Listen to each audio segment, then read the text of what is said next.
Yes. Yes. Good evening. Yes, કરી બેસો. Please બેસો. થેન્ક યુ શું છે તમારો કોડ? સર. હા, FUP. FUP. F F. F UP. Okay, fine. So what is your background? I have done, sir, bachelor's in business administration with marketing as specialization. અચ્છા, marketing specialisation. Then any experience? Sir, yes, currently I am working as a managing director in a private school. અચ્છા.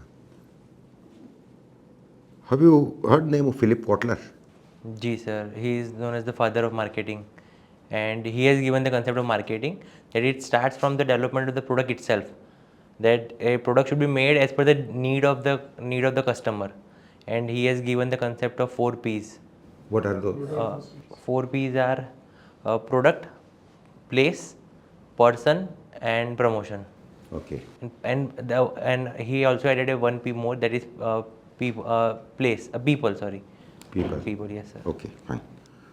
અચ્છા, હવે મને જરાક સમજાવો, હમણાં કંઈક ભારત અને ઇન્ડિયા શું હોવું જોઈએ? હા, જ્યારે કોન્સ્ટિટ્યુશન બન્યું ત્યારે પણ આ ડિબેટ ચાલતી હતી કે ભારત નામ રાખવું જોઈએ કે ઇન્ડિયા રાખવું જોઈએ. તો અગર આપણે જો કોઈ ઇન્ડિજિનિયસ નામ રાખવું હોય, જે આપણું પહેલેથી જે છે, તો ભારત નામ રાખવું જોઈએ. How the name Bharat? Bharat came from A tribe, એક આપણી ટ્રાઇબ હતી જે ભારત ટ્રાઇબ, એના પરથી, અને એક રાજા પણ ભારત રાજા હતા, તો એના પરથી નામ આવ્યું હતું ભારત. ભારત રાજા કોનો પુત્ર હતો? એ આઈડિયા નથી. અચ્છા, એટલે એના ઉપરથી ભારત હા, રાખ્યું. ભારત નામ પડ્યું હતું. આશરે કેટલા વર્ષ જૂનું? ઘણા બધા વર્ષો જૂની તોય વાત છે. તો પણ એટલે મહાભારતમાં પણ જે નામ હતું એ પણ આ ભારત ટ્રાઇબ પરથી હતું, એટલે ખાસા બધા. અને ઇન્ડિયા કેવી રીતે આવ્યું? How the name India derived? ઇન્ડિયાની પાછળ એક બહુ લાંબી સ્ટોરી છે કે ભાઈ એ ઇન્ડસ સિંધુ નદી જે હતી એના પરથી નામ ચેન્જ થતા થતા અપભ્રંશિત નામ એ વર્ડ છે આ વાળું. એટલે સૌથી પહેલાં જે સિંધુ નદી હતી એ ત્યાં એની નદીની ક્રોસમાં જે રહેતા લોકો હતા એ લોકોને એ સિંધુ એનાથી ઓળખતા હતા. સિંધુ સંસ્કૃતિ. હા. એટલે પછી હિન્દુ આવ્યું. હા. એના પછી જે બ્રિટિશર્સ આવ્યા એ ગ્રીક્સને એ લોકો એને હિન્દુ તરીકે કર્યું. પછી બ્રિટિશર્સ આવ્યા તો એ લોકો પછી એને ઇન્ડિયા એ કરી હા, દીધું. હિન્દુ. હા, હિન્દુ કરીને પછી આઈ કરીને દરેકના પ્રોનાઉન્સ તો નતા કરી શકતા એ પ્રમાણે કર્યું. આપણે હિન્દુ રાષ્ટ્રના એક વિભાવના એક વિચાર ચાલી રહ્યો છે, હિન્દુ રાષ્ટ્ર હોવું જોઈએ. તો હિન્દુ રાષ્ટ્ર માટે ભારત નામ વધારે એપ્રોપ્રિએટ છે કે એ ઇન્ડિયા, જેનું ઉત્પત્તિ જ હિન્દુ છે? ભારત નામ એટલે વધારે કે ભાઈ આપણું પોતાનું નામ છે અને આપણે એની જે ટ્રાઇબ હતી એના પરથી છે. અને ઇન્ડિયા જે વર્ડ છે, negate the very concept of Hindu. ના, આપણે હિન્દુ કોન્સેપ્ટને નેગેટ નથી કરતા, પણ ઇન્ડિયા જે નામ છે બહાર બ્રિટિશર્સે બોલવાનું હિન્દુ સ્ટાર્ટ ધર્મ કર્યું તો હતું પછી આવ્યું. એકચ્યુઅલી ઇટ વોઝ એ સિંધુ. હા, અને અને એ આપણું સિંધુ સંસ્કૃતિ, વે ઓફ લાઈફ હતું આપણું. હિન્દુ થયું ને, હિન્દુ ધર્મ પણ એમાંથી જ આવેલો છે. હા સર. તો કયું વધારે હિન્દુત્વને માટે કયું વધારે બિફિટિંગ છે, ભારત કે ઇન્ડિયા? હા, એટલે આપણે હિન્દુત્વની વાત તો આપણે એમાં કરતા જ નથી, પણ જો નામની જ ખાલી વાત છે તો પછી ભારત વધારે અપ્રોપ્રિએટ. તો શા માટે હવે એટલા ભારત દેશ બંધારણમાં નક્કી થઈ ગયા પછી એના આજે 73 વર્ષ પછી આજે હવે એ ચાલ્યું છે ઇન્ડિયાનું? કે આપણું એક ઇન્ડિજિનિયસ નામ, આપણું પોતાનું નામ એ કહેવાય. અને જેવી રીતે ઘણા બધા આપણે નામ હમણાં ચેન્જ કર્યા છે ઘણી બધી જગ્યાના, તો એ રીતે હમણાં પણ કેરેલા સ્ટેટનું નામ પણ ચેન્જ કરવાની વાત અહીં કેરેલમ વાત કરી છે કે પોતાની ભાષામાં હોવું જોઈએ સ્ટેટના નામ. વાત બરાબર છે. અને તો કોઈ પણ દેશનું નામ જે છે, ટર્કીએ પણ કંઈક ચેન્જ કરીને ટર્કીએ કે એવું કંઈક નામ ચેન્જ કર્યું છે. તુર્કીએ એનાથી શું ફાયદો થશે પ્રજાને? આપણું પોતાનું જેમ એ વાત કરી કે ભાઈ આપણું ઇન્ડિજિનિયસ એ નામ હશે તો થોડું વધારે પોતાનું. ઇન્ડિયા પણ ઇન્ડિજિનિયસ જ નામ હતું ને, તો બાકી.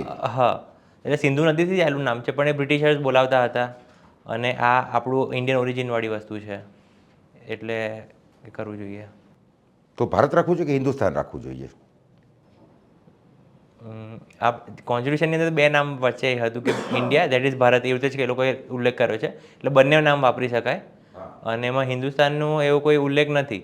અને જો હિન્દુસ્તાન અગર આપણે નામ કરીએ, જો બદલવું જ છે હા, તો પછી હિન્દુસ્તાન રાખવું જોઈએ. હિન્દુસ્તાન જો કરીએ તો પછી પેલું સેક્યુલર ઇમેજ પર બી આપણું જે ઇન્ડિયા એ સેક્યુલર કન્ટ્રી છે, અને હિન્દુસ્તાન કરવાથી મુસ્લિમ વિરોધ કરે કે ભાઈ આ હિન્દુ ધર્મનું એ થઈ જાય, તો એટલે એ બધા વિરોધ થઈ શકે એના માટે. તો તો ભારત રાખો તો ભારતમાં એવું પર્ટિક્યુલર રિલિજનની વાત નથી આવતી, એટલે સેક્યુલર ઇમેજ તો આપણી જળવાઈ રહેશે. હકીકતમાં તો મુસ્લિમો વિરોધ ઇન્ડિયાને માટે કરવો જોઈએ. ઇન્ડિયા એકચ્યુઅલી આવ્યું છે તો ઇન્ડિયા ઉપરથી જ ને, સિંધુ ઉપરથી હિન્દુ ઉપરથી ઇન્ડિયા, એટલે હિન્દુ જ્યાં રહે છે એ, અને હિન્દિયાનું પ્રોસ થતા ઇન્ડિયા એ હી જે છે એ અ થઈ ગયું એટલે ઇન્ડિયા થયું છે.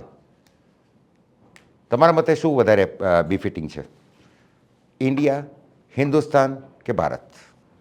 અત્યાર સુધી ઇન્ડિયા સારું જ હતું, પણ હવે અગર ભારત નામ રાખવાની વાત છે તો ભારત. વાત છે કેમ આવ્યું પણ હવે તો હવે આટલા વખત પછી હવે? હા, એટલે જૂનું આપણી જે સાંસ્કૃતિક જે જૂના નામો છે એને પાછું લાવવાની વાત છે, કે બહારવાળાની વસ્તુ કેમ આપણે કરીએ, જે પોતાનું સંસ્કૃતિ જે છે એનાથી બોલાવડાવીએ તો વધારે સારું. તો એટલે ભારત નામ અત્યારે પ્રપોઝ કર્યું છે. તો પછી હિન્દુસ્તાન જ રાખવું જોઈએ ને? એ હિન્દુસ્તાન એ આપણે પોતાની સંસ્કૃતિ છે ને, સિંધુનું હિન્દુ થયું છે. જો ઓરિજિનલ તમારે સાંસ્કૃતિકના ઓલા ઉપર જ એકદમ જવું હોય તો પછી તો પછી એકદમ રૂટ આવવું જોઈએ, જ્યાંથી શબ્દની વ્યુત્પત્તિ શરૂ થાય છે ત્યાં જવું જોઈએ. હા, એ થવું જોઈએ, પણ જેમ પછી એના માટે જેવી રીતે મેં કીધું કે બીજા બધા જે લોકો છે વિરોધ કરી શકે, પણ આમાં નહીં કરે, ભારતમાં આમાં વિરોધ નહીં કરે કોઈ? ઇન્ડિયા, ભારત બંને નામ છે કોન્સ્ટિટ્યુશનમાં. હા, બંને તો પછી નામ કાઢી નાખીને ખાલી ભારત એટલે કરવું. આ ઓલ ઓફ એ સડન કેમ થયું ઉપસ્થિત? આ ઓલ ઓફ એ સડન અત્યાર સુધી નહોતું. હા, અત્યાર સુધી ઇંગ્લિશમાં ઇન્ડિયા વપરાતું હતું, અને જ્યાં જ્યાં હિન્દીમાં વર્ડ આવે ત્યાં આગળ ભારત લખાતું હતું, અને હવે ઇંગ્લિશમાં પણ આ લોકો ભારત કરવા માટે કહી રહ્યા છે. અચ્છા, what are the barriers to the communication? જી સર, કમ્યુનિકેશન બેરિયર્સમાં બહુ બધી વસ્તુ આવી શકે. સૌથી પહેલું તો એક લેંગ્વેજ આવે, કે સેમ લેંગ્વેજ ના હોય તો એ થઈ શકે. પછી સામેવાળું અટેન્શન એ છે કે ભાઈ whether he is attentive or not. પછી જે બોલવાવાળું છે એના પર બી ડિપેન્ડ કરે છે કે એનાથી કેટલું ઇન્ફ્લુઅન્સ છે. કે ફોર એક્ઝામ્પલ કોઈ મતલબ હાયર ઓથોરિટીથી કોઈ બોલી રહ્યું છે તો કોઈ સાંભળશે, બટ એમને કોઈ લેમન બોલે છે તો હું તમને એક મેનેજમેન્ટના સ્ટુડન્ટ તરીકે આ પ્રશ્ન પૂછી રહ્યો છું, જનરલ વ્યક્તિ તરીકે નહીં. તો એક લેંગ્વેજ બેરિયર થઈ ગયું, અને એક કલ્ચરલ બેરિયર છે કે અલગ અલગ મિનિંગ હોય છે એની અંદર, કે કોઈ બી કમ્યુનિકેશન થઈ રહ્યું હોય તો અલગ અલગ કલ્ચરમાં એના અલગ અલગ મિનિંગ થતા હોય છે. એક એ થઈ. પછી સર એક બોડી લેંગ્વેજ પણ એક ફીચર છે, એટલે એક બેરિયર તરીકે એમાં થતું હોય છે. જો પોઝિટિવ બોડી લેંગ્વેજ ના હોય તો એક બેરિયર તરીકે એક્ટ કરે. અને મીડિયમ જે છે, મીડિયમ ઓફ ટ્રાન્સમિશન જેનાથી પાસ થઈ રહ્યો છે, તો એ એક બેરિયર છે. કોઈ એક પ્રોજેક્ટ હોય અને એના ઉપર ટીમની તમારે સલાહ લેવાની હોય, you are a management student, કઈ પદ્ધતિઓ છે કે જે આપણે એમની સલાહ લઈએ? કોઈ પ્રોજેક્ટ હોય એટલે ગમે તે પ્રોજેક્ટ, કોઈ એક પ્રોજેક્ટ તમે ધારો કે તમે એક સ્કૂલમાં મેનેજિંગ ડાયરેક્ટર જી છો, સર, તમારી પાસે એક ટીમ છે, તમારે કોઈક નવો પ્રોજેક્ટ અમલમાં મૂકવો છે, તો એ પ્રોજેક્ટ અમલમાં મૂકવા માટે અને ટીમના એક્સપિરિયન્સનો પણ લાભ લેવા માટે તમારી અને ટીમ વચ્ચે કઈ પદ્ધતિઓ હશે કે જે તમે વિચાર મંથન કરો? સૌથી પહેલાં સ્ટ્રેટેજિક પ્લાનિંગ પર ધ્યાન આપવાની જરૂર છે. પદ્ધતિઓ કઈ છે? શેના પર ધ્યાન આપશો નહીં, કઈ પદ્ધતિથી તમે આ વિચારો લઈ શકો? મેનેજમેન્ટના સ્ટુડન્ટ તરીકે તમે કઈ ભણ્યા છો? કઈ પદ્ધતિ એટલે સર, એટલે કઈ વસ્તુ? એક્ઝામ્પલ? મેથડ્સ. એટલે ફાઇનાન્શિયલ મેનેજમેન્ટને એ રીતે ટીમની તમે કે એક આ પદ્ધતિ હોય કે ભાઈ બધાના વિચારો એકદમ જે તમારા મનમાં વિચાર આવે એ તમે ફેંકી દો, એને કહું શું કહીશું? ગમે તે મનમાં વિચાર આવે તમે બોલો, એક વખત સાચો ખોટો ગમે તે વિચાર આવ્યો. પ્લાનિંગ, ઓર્ગેનાઇઝિંગ, કોઓર્ડિનેટિંગ, સ્ટાફિંગ, એ વાળી વસ્તુ, એ પદ્ધતિઓ કહો? કોઈ વિચાર લેવા માટે, સલાહ સૂચન લેવા માટે, ઓપિનિયન્સ લેવા માટે. જેમ કે કાઇઝન છે. કાઇઝન, હા. પછી સિક્સ સિગ્મા છે, એ રીતેની એ જે ટેકનિક છે એની વાત કરો છો સર? હા, તો જે કાઇઝન જે છે એ કોઈ બી પ્રોસેસને સિમ્પલ બનાવવા માટેની મેથડ છે, કે કોઈ બી કોમ્પ્લિકેટેડ પ્રોસેસ હોય કે એને કેટલું સિમ્પલ બનાવી શકે જેમાં ટાઈમ બચી શકે, તો એ કાઇઝન એના માટે મેથડ છે. પછી સેમ એવી રીતે એક સિક્સ સિગ્મા છે, એ સિગ્મા મેથડની અંદર પણ એ જ હોય છે કે જે મુંબઈમાં જે ડબ્બાવાલા છે એ આને યુઝ કરે છે, જેનાથી ક્વોલિટી મેનેજમેન્ટ માટે ફોકસ થતું હોય છે એમાં. તમે કામ પર જતા રહ્યા છો, હું હજી તમને એમ પૂછું કે મારે આ અહીંયા આટલા લોકો બેઠા છે, અહીંયા 5 લોકો, અને તમે લીડર છો, તમારે બધાનો ઓપિનિયન્સ લેવા છે. સીધા તમે બેસાડીને એક મિટિંગ કરીને ઓપિનિયન લેશો? એ એક જ પદ્ધતિ છે કે બીજી કોઈ પદ્ધતિઓ છે એમાં? કોઈની વસ્તુ જાણવા મળે ફીડબેક ફીડબેક મિકેનિઝમ કહી માટે શકે. અથવા શું આપણે કેવી રીતે આ પ્રોજેક્ટનું અમલીકરણ કરવું છે એના આઈડિયાઝ દેવા માટે. હા એટલે એક તો સર વર્બલ લઈ શકાય, વર્બલી પૂછીને લઈ શકાય, પછી રિટર્નમાં એમની પાસેથી લઈ શકાય, અને એના સિવાય રિટર્ન થઈ ગયું પછી ઇલેક્ટ્રોનિક મીડિયમથી થઈ શકે કે મતલબ કાં તો ફિલિપ કોટલર ઈમેલથી. સિવાય બીજા કયા નામો તમે જાણો છો મેનેજમેન્ટના ક્ષેત્રના? સ્ટીફન રોબિન્સ, જેમ ઓર્ગેનાઇઝેશન બિહેવિયર પર એમણે જે કર્યું એ મેઇન એમનો એ સબ્જેક્ટ છે સ્ટીફન રોબિન્સ. તમે તમારી જે સ્કૂલના મેનેજિંગ ડાયરેક્ટર તરીકે એ તો માર્કેટિંગનું છે, તમારે આમાં માર્કેટિંગ આવે છે? સ્કૂલની અંદર જી સર. તો મેનેજમેન્ટના સિદ્ધાંતોને તમે કેવી રીતે આમાં લાગુ કરો છો? જેમ કે સર મેં એવું હમણાં માર્કેટિંગની જે વાત કરી કે લોકોની શું નીડ શું છે એના પ્રમાણે પ્રોડક્ટ બનાવું, તો સેમ અમે એજ્યુકેશનની અંદર પણ વસ્તુ એવી હાઇલાઇટ કરવી કે જે એક્સ્ટ્રા કરિક્યુલર એક્ટિવિટીઝ જે છે તો એ હાઇલાઇટ કરી શકાય કે જે પણ સ્કૂલનું બ્રોશર બને. તો તમે એવી રીતે લોકોની નીડ પ્રમાણે જો કરશો તો જે સરકારે એનઈપી બનાવી છે એ તો બાજુ પર રહી જશે. ના સર, એટલે આ તો ખાલી માર્કેટિંગની વાત છે. બાકી જે સ્કૂલનું જે એજ્યુકેશન જે કો કરિક્યુલમ ડિસાઇડ જે થાય છે કરિક્યુલમ એ નેશનલ એજ્યુકેશન પોલિસી પ્રમાણે જ છે.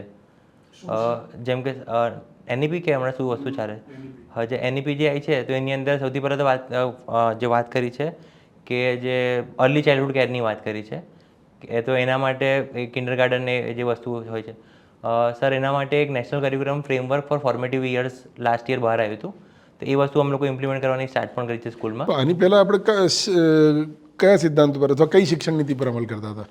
પહેલા sir right to education RT Right to act જે education is a different thing. That is a right. જી sir. That is a right. હું તો પોલિસીની વાત કરું છું. હા એક આના પહેલાં એજ્યુકેશન પોલિસી હતી યર 1960s અરાઉન્ડમાં કંઈક હતું. એ તો તમે બહુ પહેલી એના પર જતા રહ્યા. એના પછી ખ્યાલ નથી સર, એના પછી કઈ આવી હતી. ઓકે, કોઠારી કમિશનનું નામ સાંભળ્યું છે? જી સર. લક્ષ્મીનારાયણ મુદલિયાર કમિશન. હા પણ એટલે એના વિશે વધારે માહિતી નથી. નથી આઈડિયા. તમને અત્યારે ન્યૂ જે એજ્યુકેશન પોલિસી આવી એના ગમતા 3 કે 4 પોઈન્ટ મને કોને કે જે વિશેષ છે? એક તો જે મેં કીધું તમને એક્સ્ટ્રા કરિક્યુલર પ્રી પ્રાઇમરી માટે જે ધ્યાન આપવામાં આવ્યું છે એને એડ કર્યું. તેના સિવાય પછી જે હોલિસ્ટિક જે અપ્રોચ યુઝ કરવાની વાત કરી છે, યર રાઉન્ડ અસેસમેન્ટ જે કરવાનું છોકરાઓનું, જેનાથી છોકરાઓ રોટ લર્નિંગ ના કરે અને આખું વર્ષનો જે પણ. એ સમજાવો ને, એ શું છે મને નથી ખબર. હા તો સર યર રાઉન્ડ અસેસમેન્ટમાં એવું હોય કે ખાલી એક્ઝામમાં જ માર્ક્સ એ લોકોના ના આવવા જોઈએ, એનું રિઝલ્ટમાં ખાલી એન્યુઅલ એક્ઝામથી ના આવવું જોઈએ, પણ આખા વર્ષ દરમિયાન એમની એક્ટિવિટી થતી હોય, ટેસ્ટ થતા હોય, એ બધા જ માર્ક્સ ઉમેરાઈને પછી છેલ્લે એમનું ફાઇનલ રિઝલ્ટ બનવું એ જોઈએ. કોણ કે એસેસમેન્ટ કોણ કરે? સ્કૂલ કરે, ટીચર્સ કરે, બાળકો કરે? અત્યાર સુધી એટલે એમાં એવું હમણાં તો કોઈ નથી, ટીચર્સ કરતા હોય છે કે જે કોઈ એકબીજાનું કરે એવું કંઈ છે? આઈડિયા નથી, અત્યારે તો નથી એવું કશું. આગળ વધો. પછી પછી સર એના સિવાય એક બીજી વસ્તુ આની અંદર ન્યૂ એજ્યુકેશન પોલિસીની અંદર છે કે ફ્લેક્સિબિલિટી આ લોકો આપી છે સબ્જેક્ટ સિલેક્શનની અંદર, કે જે હાયર સ્ટાન્ડર્ડ પહેલાં જેવું હતું ફિક્સ કે ફિઝિક્સ કેમિસ્ટ્રી મેથ્સ જ લઈ શકાય, તો એની અંદર ફ્લેક્સિબિલિટી આપી છે કે જેને જેવું તો સબ્જેક્ટ રાખવું એ રાખી શકે. પછી બીજો નવો ફીચર એ કહે છે કે ભાઈ જે ઇન્ટરનેશનલ કોલેજીસ છે, યુનિવર્સિટીઝ એ ઇન્ડિયામાં કેમ્પસ પોતાનું ઓપન કરી શકે, તો જેનાથી આપણે જે બ્રેન ડ્રેન થાય છે, છોકરાઓ બહાર જાય છે અને જે ડોલર્સ ખર્ચ કરવા પડે છે એ ના થાય, ને અહીંયા આગળ જેમને મળી પિયર જાય. ગ્રુપ્સ બનાવવાની વાત છે? પિયર ગ્રુપ્સ બાળકોના એનઈપીમાં પિયર ગ્રુપ્સનું પિયર લર્નિંગ હોવું જોઈએ, પણ એની અંદર વાત છે કે નહીં આપણને આઈડિયા નથી. You are not aware. સારું. અને એમાં વોકેશનલ ટ્રેનિંગની કેવી હા વાત છે? સર, વોકેશનલ What is છે that? Vocational training. Vocational training એટલે કે ભણવાની સાથે જે પ્રેક્ટિકલ સ્કિલ્સ જે જરૂરી છે એ આપી, જે ગાંધીજીએ એમની એજ્યુકેશન એ જે સિસ્ટમ કીધી હતી નઈ તાલીમ, એની અંદર પણ એમણે વાત કરી હતી, તો એ જ વસ્તુ આપણે આની અંદર વોકેશનલ એજ્યુકેશન તરીકે એડ કરી છે. તો એ તો ત્યારે ગાંધીજીએ કહી ત્યારે આપણે નહોતી કરી, અત્યારે કેવી રીતે કરી શકશું? હા એટલે ત્યારે શું નહોતું કરી જરૂરિયાત શકે. પડશે? ધારો કે તમે ઇમ્પ્લિમેન્ટ કરી દીધું વોકેશનલ ટ્રેનિંગ, બરાબર, શેની જરૂર પડશે તમને? શું જોઈશે એના માટે રિક્વાયરમેન્ટ? હા એટલે કોઈ પણ તમે માર્કેટિંગના સ્ટુડન્ટ છો, તમે મેનેજમેન્ટના માર્કેટમાં નહીં, મેનેજમેન્ટના સ્ટુડન્ટ છો, તમે કશું પણ ઇમ્પ્લિમેન્ટ તમારે કરવું હોય તો તમારે બધું એના માટે પ્લાનિંગ વિચારવું પડશે, બધું જોવું પડશે ને. કયા કયા સ્ટેપ આવે એમાં? હા એટલે માર્કેટિંગની અંદર નહીં, માર્કેટિંગ છોડો, હા મેનેજમેન્ટની અંદર ઇમ્પ્લિમેન્ટેશન પ્લાનિંગ, કરવું, સૌથી પહેલા સૌથી પ્લાનિંગ, પહેલા પ્લાનિંગ આવશે. પછી ઓર્ગેનાઇઝિંગ, હા, પછી જે ઓર્ગેનાઇઝ છે પછી કોઓર્ડિનેટિંગ, પછી એના માટે સ્ટાફિંગ હોય કે કોણ કેવી રીતે કરશે, પછી ડાયરેક્ટિંગ, કંટ્રોલિંગ અને લાસ્ટમાં પછી ઇમ્પ્લિમેન્ટેશન. બજેટ ક્યાંથી લાવશો? સર એના માટે એટલે જે ઓલરેડી જે ફીઝમાં ને એનાથી આવશે એનાથી થઈ શકે. એટલે એનું પણ વિચારશો કે નહીં તમે? જી સર, પેલા financial budgeting, management, હા. બજેટિંગ આવશે કે હા, નહીં આવે? આવશે. તો હવે એ બધું તમે કરી લીધું તો તમારે શું આમાં ઇન્ફ્રાસ્ટ્રક્ચરની જરૂર પડશે આ વોકેશનલ ક્લાસીસ શરૂ કરવા હોય તો? સર એના માટે લેબ્સ બનાવવી પડશે કે જેમાં સ્કિલ શીખવાડી શકાય. એવા ટેકનિકલ ટીચર્સ હોય છે જે એ સ્કિલ ક્યાંથી શીખવાડી લાવશો? શકે. રાતોરાત પેદા થશે? ના, એ એટલે એના માટે ગવર્મેન્ટે પહેલાં ટીચર ટ્રેનિંગ એ સ્ટાર્ટ કરવી પડે એના માટે, આ વસ્તુ માટે. એટલે તમને શું લાગે છે આ ઇમ્પ્લિમેન્ટેશન આપણું થઈ શકશે જેવી રીતે અત્યારે આદર્શમાં જોઈએ છે એમ? હા, ઘણી બધી વસ્તુ જેમ કે આ પહેલું અર્લી એજ્યુકેશન માટે વાત કરી છે, અર્લી યર્સ એજ્યુકેશન, એના માટે તો આપણે બહુ વર્ષોથી એ વસ્તુ ચાલે છે કે આપણે ગુજરાતમાં જ કેજી માટે પેલું ગીજુભાઈ બંધેકા જે હતા, બધેકા, એમણે સ્ટાર્ટ કર્યું હતું. બાલ મંદિર નામથી એમણે શરૂ કર્યું હતું, જે બહાર મારિયા મોન્ટેસરીએ સ્ટાર્ટ કર્યું હતું. હવે એટલીસ્ટ રેકોગ્નાઇઝ થઈ રહ્યું છે એને એજ્યુકેશન પોલિસી થ્રુ. પછી જે આપણે પહેલાં જે 10+2 વાળી સિસ્ટમ હતી એ ચેન્જ કરીને એ લોકોએ પેલું યર 5+3+4 એવું, હા 3+3+4 એવું કરીને સ્ટાર્ટ કર્યું છે. એટલે અલગ અલગ ફોર્મેટિવ યર્સ, પછી પેલું મિડલ ને પછી સેકન્ડરી એ રીતે આપ્યું છે, preparatory stage. Try to understand my question, right?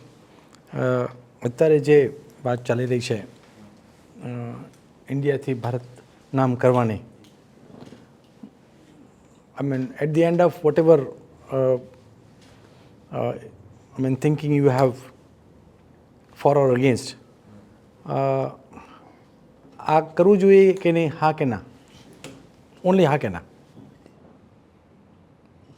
કરવું જોઈએ સર. કરવું જોઈએ.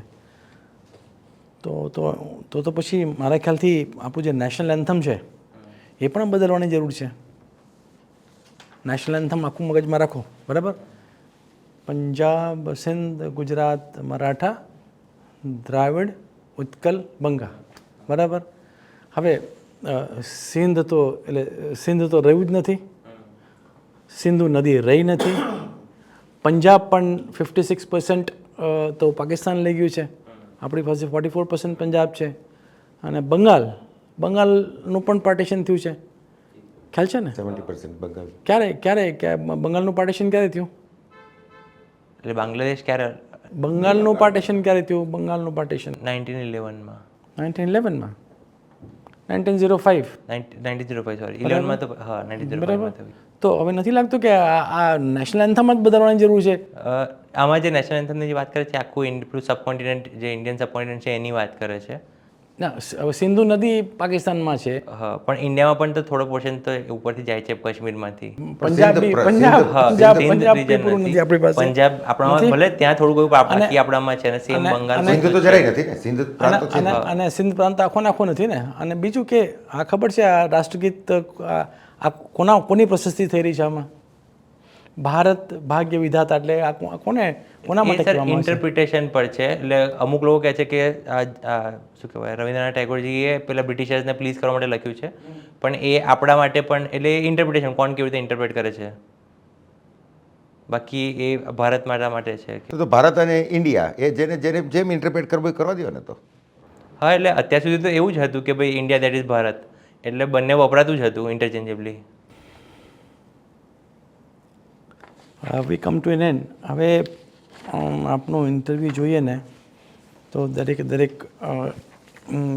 તમારા જોબ ઉપર અમે માર્કિંગ કર્યું છે કે તમે મેનેજમેન્ટના સ્ટુડન્ટ છો ને. તો મારી ઇમ્પ્રેશન એવી છે, કારણ કે અમારા ઘણા મિત્રો છે જે લોકો IIMથી મેનેજમેન્ટની ડિગ્રી લીધી છે. they are absolutely precise in choosing words.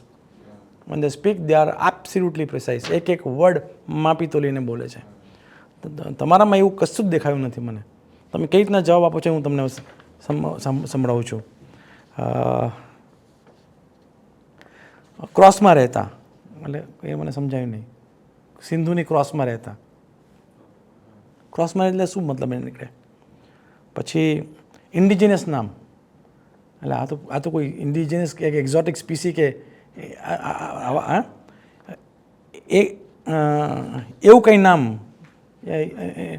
Turkey માટે, જેને હતા તુર્કીએ, હા એવું કંઈ નામ, ટર્કી એવું કંઈ નામ. પછી ઇન્ડિયન ઓરિજિન નવી વસ્તુ છે